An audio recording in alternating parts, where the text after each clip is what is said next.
Saludos desde Pafos, les habla el Padre Fernando Flores, misionero del IBE en la provincia Muerte y Resurrección del Señor en Medio Oriente. 7 de febrero, miércoles de la quinta semana en tiempo ordinario, escuchamos las palabras del Evangelio según San Marcos. Jesús, llamando a la gente, les dijo: Escúchenme todos y entiéndanlo bien, ninguna cosa externa que entra en el hombre puede mancharlo. Lo que lo hace impuro es aquello que sale del hombre. Si alguien tiene oídos para oír, que oiga. Cuando se apartó de la multitud y entró en la casa, sus discípulos le preguntaron por el sentido de esta parábola. Él les dijo: ¿Ni siquiera ustedes son capaces de comprender?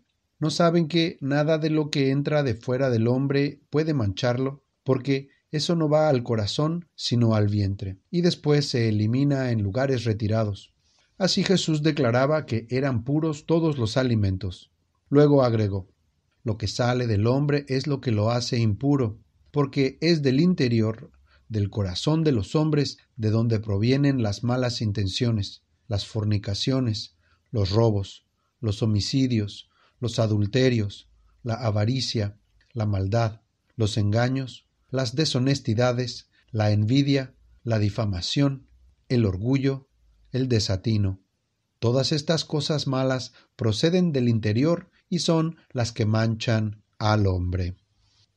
¿Qué significa que nuestro Señor declarara puros todos los alimentos? Las prohibiciones alimentarias de la ley de Moisés a las que se refiere hoy nuestro Señor se encuentran en el capítulo 11 del Levítico, donde leemos una larga lista de animales y las características según las cuales se pueden o no comer.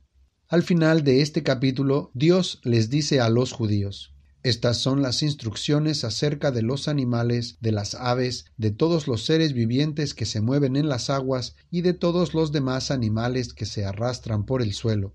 Así se establecerá una distinción entre lo puro y lo impuro, y entre los seres vivientes que está permitido comer y los que no pueden ser comidos.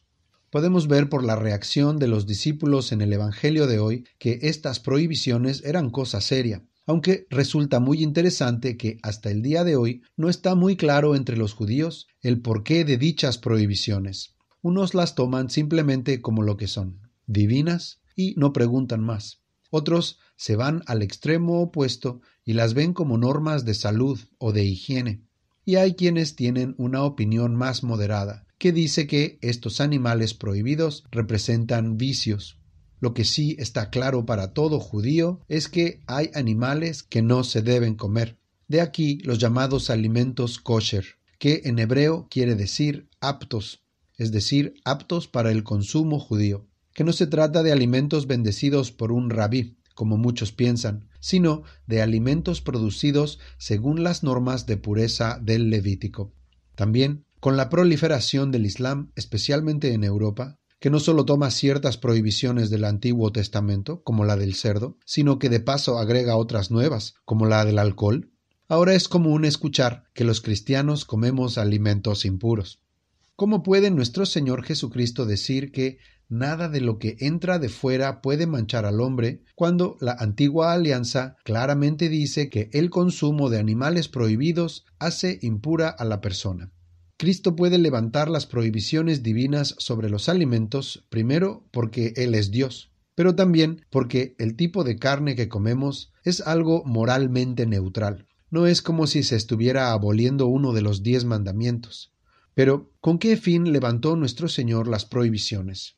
Veamos. Si consideramos cómo la caída del hombre con el pecado de Adán, el primer pecado, implicó un alimento prohibido, entonces parece apropiado que el nuevo Adán, el Cordero de Dios que quita el pecado del mundo, al inicio de su ministerio público eliminara las prohibiciones alimentarias. Ya estamos gozando los frutos de su redención. Pero algo que llama la atención es que a pesar de que nuestro Señor en el pasaje de hoy reprende a sus discípulos y les explica la parábola, ellos no parecen haber entendido de inmediato que Jesús declaraba puros todos los alimentos. Me viene a la mente un pasaje del capítulo 10 del libro de los Hechos que nos va a ayudar a pasar al siguiente punto. Después de la ascensión de nuestro Señor a los cielos, un día San Pedro sintió hambre y mientras le preparaban comida, tuvo una visión de una gran sábana que bajaba y que contenía muchas clases de animales, mientras una voz le decía: «Levántate, Pedro, mata y come». Pero Pedro se negó, pues se trataba de animales prohibidos por la ley de Moisés. Entonces la voz, como recordándole lo que Jesús hizo en el Evangelio de hoy, le dice: «Lo que Dios ha hecho puro, no lo llames profano». Como sabemos, después Dios le mostró a Pedro el significado de dicha visión con el bautismo de Cornelio, el piadoso centurión, y los que estaban con él. En cualquier nación, todo el que teme a Dios y practica la justicia le es agradable. En otras palabras, de ahora en adelante, por medio del bautismo, todos podrán entrar en alianza con Dios.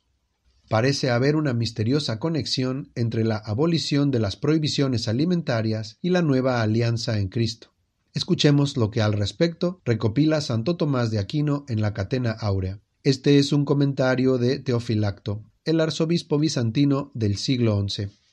El Señor quería hacer ver a los hombres que las observaciones de la ley con respecto a los alimentos se deben entender en sentido espiritual, no carnal. Por ello, empieza a explicarles la intención de la ley. Ya vamos viendo que los judíos más acertados son los que dicen que los animales prohibidos representan vicios, pues la razón de dichas prohibiciones no era el dejar de comer tal o cual animal, sino de comprender la relación entre la pureza del alma y la obediencia a la ley.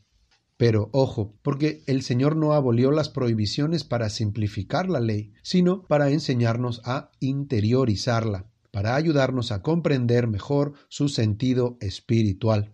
Este es un tema que vemos constantemente en su doctrina. Por eso dice cosas como: «No he venido a abolir la ley, sino a cumplirla». Y también: «Ustedes han oído que se dijo: no cometerás adulterio, pero yo les digo, el que mira a una mujer deseándola, ya cometió adulterio en su corazón». Mateo 5.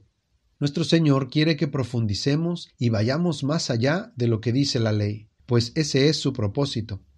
También en la Catena Áurea dice la glosa: «Por el corazón o entendimiento, parte principal del alma, se ha de estimar al hombre como puro o impuro. Por eso, lo que al corazón no llega, no puede contaminar al hombre. Los alimentos no pueden manchar al hombre porque no llegan al espíritu. Es el uso desordenado de los alimentos, el que proviene del desorden e impureza del espíritu».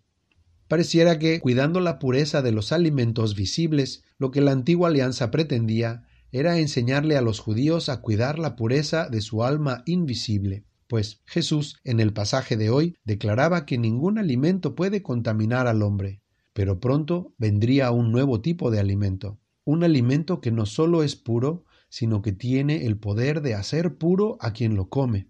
Estamos hablando, claro está, de la Sagrada Eucaristía. Y es que, más que parte de la nueva alianza, la Eucaristía es la nueva alianza.